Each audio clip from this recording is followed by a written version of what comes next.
اللہ علیہ وسلم اپنی سبز چادر حضرت علی پر اڑا دیے، اور جب باہر نکلے تو آپ کو کوئی دیکھ نہیں سکا۔ کا مطلب یہ ہے اللہ تعالیٰ نے نور مصطفیٰ پر بشریت کا سانچہ اڑا دیا تھا، لیکن یہی بشریت کے سانچوں کو حضرت علی پر اڑا دیے اور باہر نکلے تو نور ہی نور تھا۔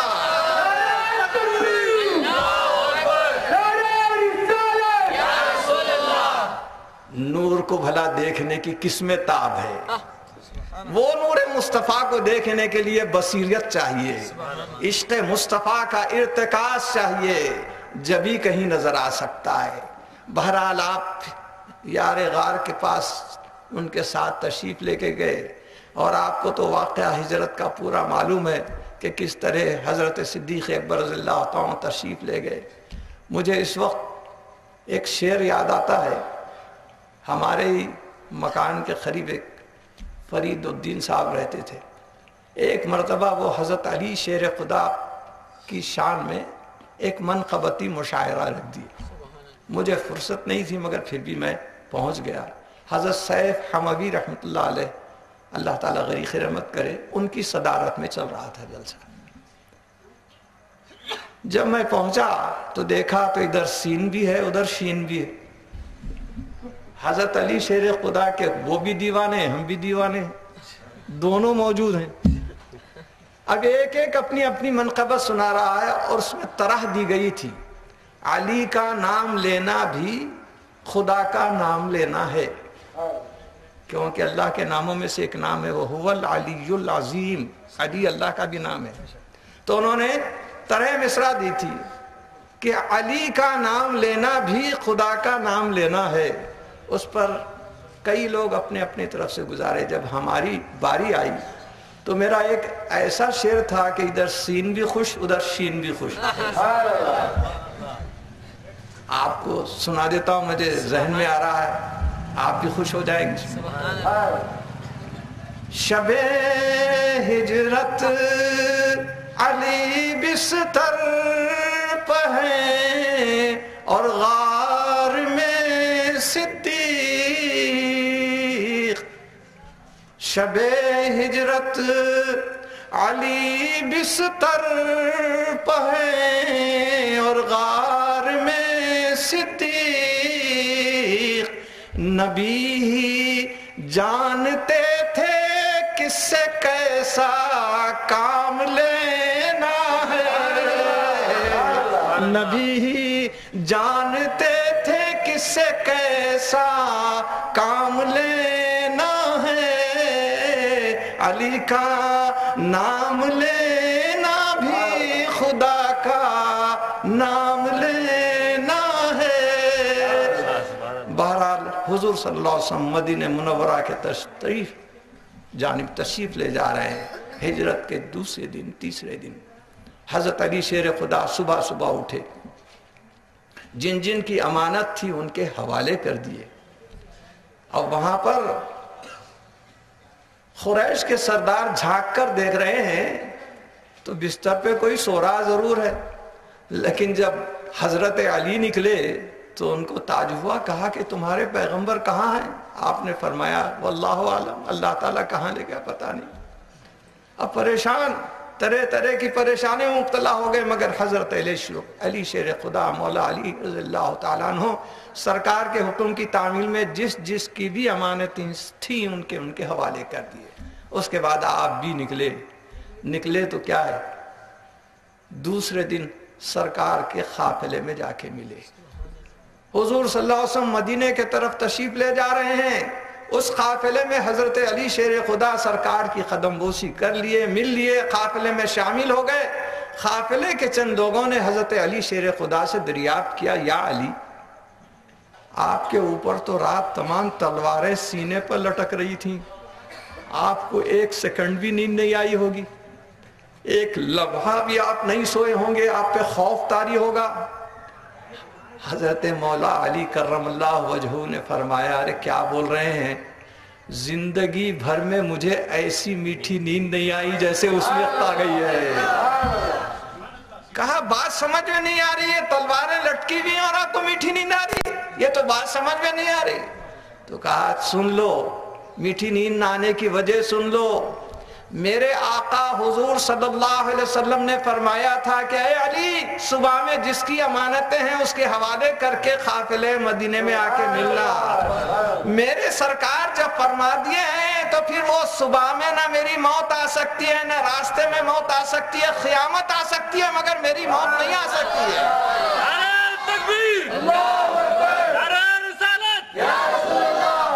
حضور کے ملنے کے بعد موت کا خطرہ ہو سکتا ہے، مگر اس سے پہلے موت نہیں آ سکتی.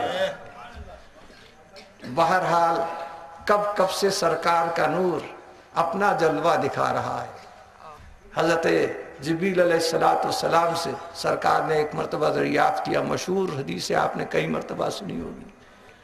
حضور نے فرمایا بھائی جبرائیل آپ کی عمر کیا ہے؟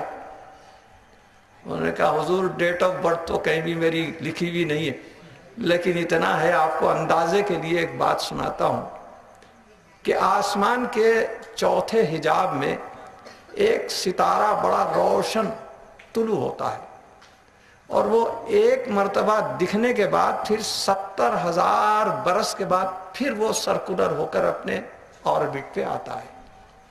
اور آپ کی حکم کی تعمیل میں عرض کر رہا ہوں کہ یہ جو ستارہ ہر 70,000 برس پر ایک مرتبہ نکلتا ہے، میں نے اپنی آنکھوں سے 72,000 مرتبہ دیکھا ہے. حضور نے فرمایا بھائی جبرائیل، عزت ربی انا ذالک الکواکب، خدا کی قسم پتہ ہے کہ وہ تارا کون تھا؟ میرا ہی تو نور تھا جو گردش کر رہا تھا.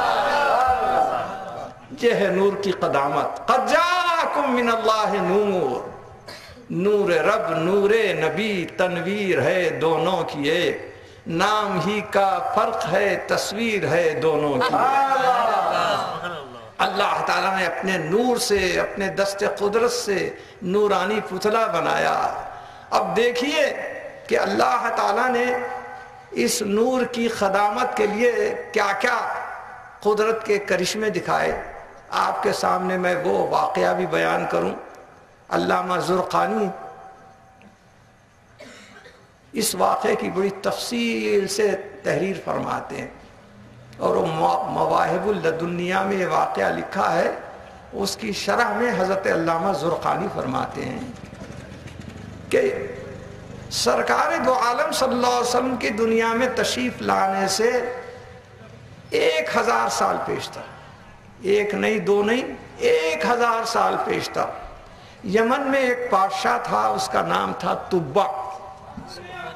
جیسے ہمارے پاس نظام کے خاندان والوں کو آصف جاہ کہتے تھے، آصف جاہ اول، آصف جاہ تبم، آصف جاہ سبم. اسی طریقے سے وہاں بھی تبع اول، تبع دوم، تبع سبم. تو یہ تبع اول تھا. قرآن میں بھی 2 جگہ اس کا نام آیا ہے تبع کا. اور حضور نے حدیث میں فرمایا کہ اس کو برا مت کہو، بلکہ یہ اسلام لایا ہے، ایمان قبول کیا ہے.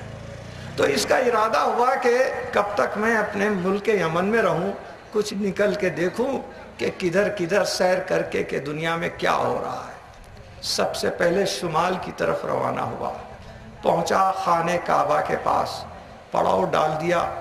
اپنے ساتھ کئی ہزار پیدل سوار، کئی ہزار گھوڑے سوار، کئی ہزار اونٹوں پہ سوار، اور اس کے علاوہ بڑے بڑے کاریگر، صنعتکار، ٹیکنیشینز، اور ساتھ ساتھ 400 علماء کو اپنے ساتھ رکھا. سب سے پہلے خانہ کعبہ کے پاس پڑاؤ ڈالا. صبح ہوتے ہی کہنے لگا کہ دیکھو ہم اپنے گھروں میں کیسے کیسے غلافوں پردوں سے آراستہ و پیراستہ کرتے ہیں اپنے مختلف گھر کے گوشوں کو، اور یہاں اللہ کا گھر ہے خانہ کعبہ، یہ کیسے ننگا رہ سکتا ہے برہنہ؟ اس کے اوپر تو غلاف ہونا چاہیے. 7 جو کاریگر تھے ان کو حکم دیا، میں کل اس کے اوپر غلاف اڑانا چاہتا ہوں، رات دن بیٹھ کے اس کے سائز سے پیمائش لے کر اس کا ایک غلاف بہترین کپڑے کا سی دو. دوسرے روز غلاف تیار تھا. اس نے اپنے ہاتھوں سے خانہ کعبہ کے اوپر غلاف اڑایا، اس کا افتتاح کیا.